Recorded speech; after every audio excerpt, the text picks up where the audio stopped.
Hello সবাইকে, good morning. Susmita নতুন চ্যানেলে তোমাদের সবাইকে অনেক অনেক ওয়েলকাম আর ভালোবাসা জানাচ্ছি। তো আজকে বছরের শেষে মঙ্গলবার, আজকে বছরের শেষ, আর কয়েক ঘন্টার পরে নতুন বছরের শুরু। 2024টা তো কোনো রকম কেটেই গেল। তো 2024-এ অনেকের ভালো কেটেছে, অনেকের মন্দ কেটেছে, ঠিক আছে। তো আমি এই নতুন ব্লগের মাধ্যমে আমি আমার নতুন জার্নিটা শুরু করতে চাইছি। তো অনেক দিন ভেবেছিলাম এই ব্লগটা করব, ঠিক আছে, বাট হয়ে উঠতে পারছিল না, কীরকম করব না করব। তো আমি জানি না, তো এই নতুন ব্লগ ভিডিওতে তো তোমরা প্লিজ আমার পাশে থেকো আর আমাকে জানিও যে আমার ভিডিওগুলো কেমন হচ্ছে। আর তোমরা যদি চাও একটু সাবস্ক্রাইব করে দিও। তো এইখানে দেখতেই পাচ্ছ আমি সকালে ঘুম থেকে উঠে ফ্রেশ হয়ে চলে এসেছি, ফ্রেশ হয়ে কেক নিয়ে চলে এসেছি। আর জানো এখন বাড়িতে সবসময় কেক অ্যাভেলেবেলই থাকে, তো কেক নিয়ে অল্প পরিমাণে কেক নিয়ে চলে এসেছি। এখানে কেক নিয়ে এসে এখানে খাওয়ার পরে যেহেতু দেরি হয়ে গেছিলো, আমি স্নান করতে চলে গেছিলাম। ওখান থেকে এসে আমি শাক ভাজা, মুড়ি আর আগের দিন রাত্রে পটল আলু ভাজা করেছিলাম। এখানে শাক ভাজাটা হচ্ছে 3 রকমের ভাজা দিয়ে করা হয়েছে, তো আমার সত্যি দুর্দান্ত খেতে লাগে। অনেকে আবার পান্তার সঙ্গেও খায়, আমাদের ঘরে পান্তার সঙ্গেও খাওয়া হয়। তো মানে মোটামুটি খাওয়া দাওয়া শেষ করে আমি চলে এসেছি এখানে রেডি হতে। ড্রেস চেঞ্জ করে নিয়েছি, তোমরা দেখতেই পাচ্ছ। এখানে ক্রিম লাগিয়ে নিচ্ছি, কেননা শীতকালে বুঝতেই পারছো ক্রিম না লাগালে ভালো লাগে না। তো এখানে রেডি হয়ে যাওয়ার পরে আমি তোমাদেরকে একটা কথা বলি, তো এই যে নতুন জার্নিটা আমি শুরু করতে যাচ্ছি, অনেকে আছে শুরু করবে বলে বুঝতে পারছে না কীরকম করবে না করবে। তো তোমরা যদি আমার সঙ্গে যদি হাতে হাত মিলে যদি একসঙ্গে যদি ভিডিওটা শুরু করো, তাহলে হয়তো তোমাদের মানে সব কিছু ইজি হয়ে যাবে। যেটা তোমাদের আগের মনে হয়েছিল তখন হয়তো মনে হবে না এখন। তো তোমরা আস্তে আস্তে আমার সঙ্গে একসঙ্গেই শুরু করো, তো দেখবে সব আস্তে আস্তে সব শিখে যাবে, ভালোভাবে নিজের কেরিয়ারটাও শুরু করতে পারবে। তো দেখতেই পাচ্ছ আমি রেডি হয়ে আমি বেরিয়ে গেছি। বেরিয়ে যাওয়ার পরে এখানে আমাদের বাড়ির থেকে বেশি দূরে না, টোটো করে গেলে সামান্য ওই 15 থেকে 20 মিনিটই লাগে। আর আমাদের এদিকে রাস্তাটা ভীষণই খারাপ, বুঝতেই পারছো, হাতে ফোন নিয়েছি তাই একটু অন্যরকম লাগছে, ঠিক আছে, একটু খারাপ আছে রাস্তাটা। তো বলতে বলতে আমরা পৌঁছেই গেছি এখানে বাস স্ট্যান্ডে। যেখানে যাচ্ছি সেটাই তো বলা হয়নি, আমরা ব্যাংকে যাচ্ছি। আর আমার কিছু কাজ আছে, মানে আমারও আছে, বাবারও আছে, বাবাও সঙ্গে করে যাচ্ছে। তো এই ব্যাংকে কাজটা শেষ করার পরে আমরা বাইরে বেরিয়ে এসেছিলাম। তো ওইখানে ভাবছিলাম যে বাড়িতে কি রান্না করব, মানে আমি ওই সময় ভাবছিলাম যে বাড়িতে কি রান্না করব। তো ভাবতে ভাবতে ভাবলাম যে একটু ডালনাই করা যাক, ঠিক আছে, ডালনাই করা যাক, দিলে বাড়িতে গেলে ভালোই হবে, যেহেতু আজকে মঙ্গলবার নিরামিষে। তো দেখতেই পাচ্ছ, তো আমি ওখান থেকে বেরিয়ে এসেছি, ব্যাংক থেকে কাজ হয়ে গেছে। বেরিয়ে আসার পরে ওষুধ দোকানে এসেছিলাম মায়ের ওষুধ কিনতে।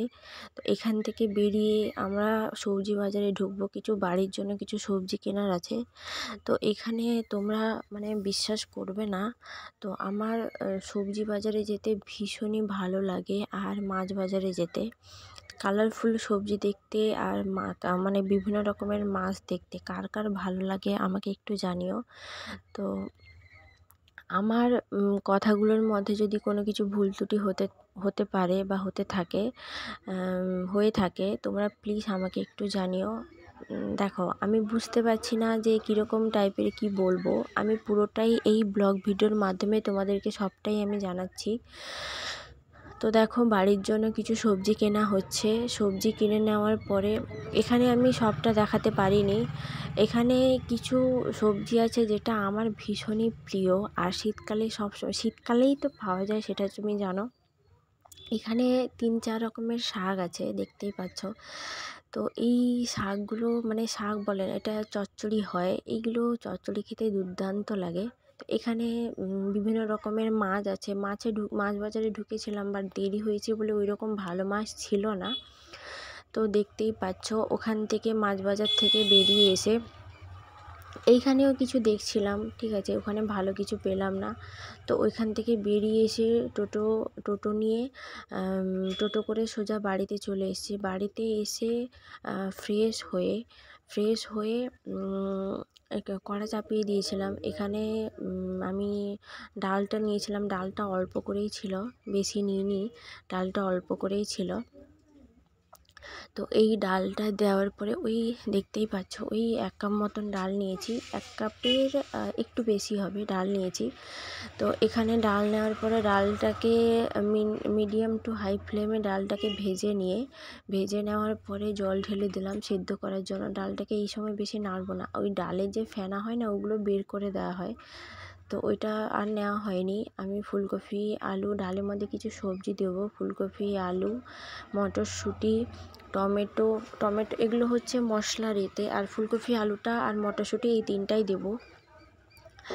দেখতে পাচ্ছ ধনেপাতাও দিয়েছি। এখানে আদা আর জিরা নিয়েছি, আমার জিরা ছিল না বাড়িতে, অল্প করে নিয়েছি, তোমরা একটু বেশি করে নেবে, পরিমাণ মতনই নেবে। তো এখানে চলে এসেছি, বলেছিলাম না বেগুন ভাজা খাবো, এখানে চলে এসেছি বাড়ির গাছে বেগুন তুলতে। তো এখানে আমাদের এইদিকে মাঝে মাঝে হঠাৎ করে যখন তখন হনুমান পৌঁছে যায়। তো এই যে বেগুনগুলো দেখতে পাচ্ছ একটাও থাকে না, ঠিক আছে, সব বেগুন খেয়ে যায়। তো এইগুলোকে কিছু একটু চোখে চোখে রেখেছিলাম, তাই এত বড় হয়েছে, না হলে টোটালি সবই খেয়ে যেত।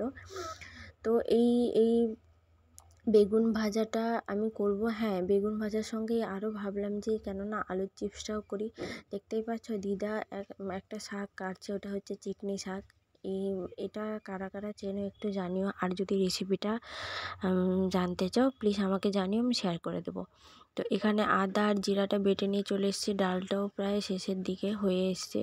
তো এখানে ডালটা হওয়ার পরে সেখানে কি করেছি, আরেকটু হতে দেবো, আরেকটু বাকি আছে। এখানে আলু চিপসটা কেটে নিয়েছি, পাতলা পাতলা করে কাটতে হবে, নাহলে সেদ্ধ হবে না। পাতলা পাতলা করে কেটে নিচ্ছি। দেখতে পাচ্ছি এখানে ডাল হয়ে গেছে, মাঝখানে আমার একটু বসে গেছিলো, জল দিয়ে একটু নেড়ে ডাল হয়ে গেছে। এখানে ফুলকপি আর আলুটা ভেজে নেব। দেখতেই পাচ্ছ আলুগুলোকে ছোট ছোট করেছি। এখানে তোমরা কি করবে, তোমরা যদি চাও ওই ডালের সঙ্গে ফুলকপি সব রকম সবজি দিয়ে তোমরা সেদ্ধ করে নিতে পারো। আমি যেরকম ফুলকপি আলু দিয়েছি, তোমরা এখানে গাজরও দিতে পারো, বরবটিও দিতে পারো, বিনসও দিতে পারো, যে যেরকম সবজি পারো সেরকম দিতে পারবে, ঠিক আছে। তো দেখতে পাচ্ছ আলুটা লাল লাল করে ভেজে এনেছি। ভেজে নেওয়ার পরে এখানে আমি বেগুনগুলো ভেজে আনছি। বেগুনগুলো ভেজে নেওয়ার পরে এখানে ওই যে আলুগুলো যে বলেছিলাম চিপসের মতন আলুগুলো ভেজে নিয়েছি। এখানে আচ্ছা কারা কারা এরকম করো বলো তো, যে আলু রান্না করতে করতে এই আলু ভাজা হোক বা বেগুনি বা এই পকোড়ি আরও হলে, তো কারা কারা এরকম তুলে তুলে খাও, রান্না করতে করতে তুলে খাও। আমি খাই, আমার ভালো লাগে। তো বলতে বলতে ফুলকপিগুলো লাল লাল করে ভাজা হয়ে গেছে। এখানে আরেকটু সামান্য পরিমাণে তেল দিয়ে দিয়েছে, অল্প হয়ে গেছে। এখানে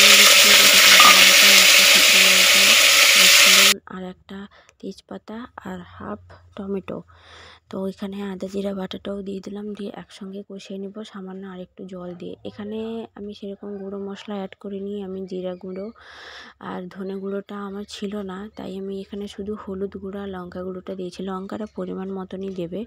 তো এখানে সব কিছু দেওয়ার পরে দেখতেই পাচ্ছ আমি আরেকটু জল দিয়ে দিয়েছিলাম। হ্যাঁ, এখানে লবণ অ্যাড করে দিয়েছিলাম, লবণটা একটু কম হয়ে গেছিলো, পরে দিয়ে দিয়েছি। এখানে মটরশুঁটি দিয়ে দিয়েছিলাম, একটু নেড়ে তারপরে ফুলকপি আর আলু ভালোভাবে কষিয়ে নিয়েছি ওর সঙ্গে, কেননা মশলা ওর মধ্যে ঢুকবে। তো দেখতেই পাচ্ছ ডালটা দিয়ে দিয়েছি, ওই ডালের মধ্যে পরিমাণ মতন জল দিয়ে দিবে। তো এই জলটা একটু বেশি করেই দিয়েছিলাম, যেহেতু আলু টালু সেদ্ধ হবে ওই জন্য। দেখতেই পাচ্ছ আমার ডালটা হয়ে গেছে, ধনেপাতা কুচি দেওয়ার পরে ডালটা হয়ে গেছে। মাঝখানে আমি গরম মশলা দিয়েছিলাম, কিন্তু গুঁড়ো দিইনি, গোটা দিয়েছিলাম বেটে।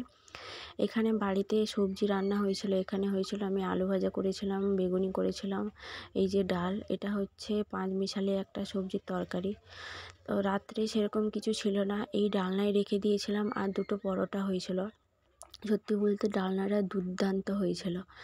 তো আজকের ভিডিওটা এই পর্যন্তই। তোমাদের ভিডিওটা কেমন লাগলো প্লিজ একটু জানিও। আর সবাই খুব